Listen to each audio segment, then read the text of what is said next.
Yaghjians. 13. Sultan, that was her name.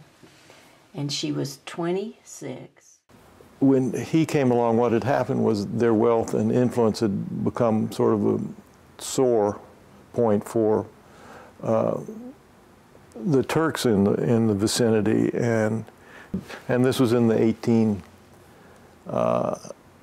I guess, 1880s, 1890s. At that point, apparently before then, his family had been a supplier of food and arms to the Turkish army, which is an interesting sort of turn.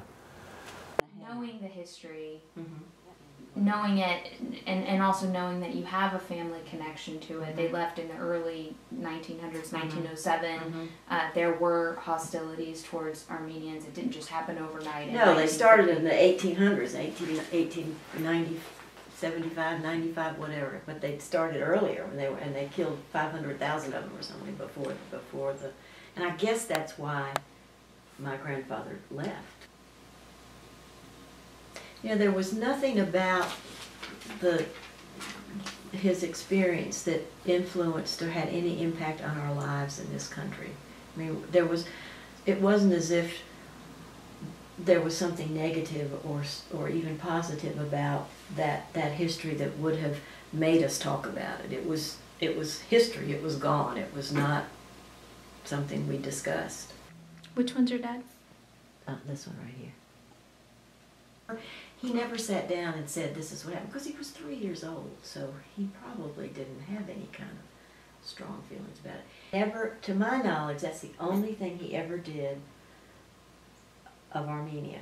Obviously, he would have had to get it from a book.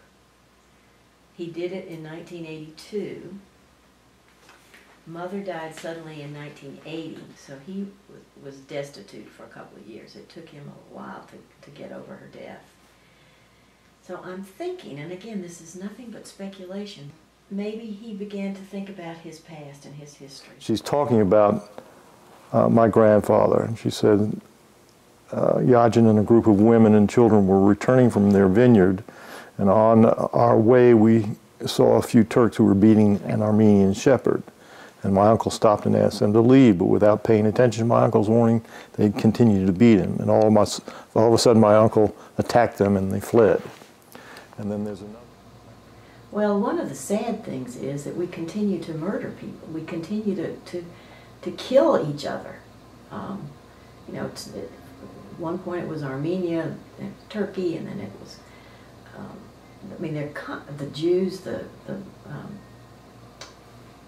Holocaust, and now we're killing all these people it's just very, very sad that we can't live together in this world and have different beliefs, and you know that it's sad and it's discouraging that humankind doesn't seem to change.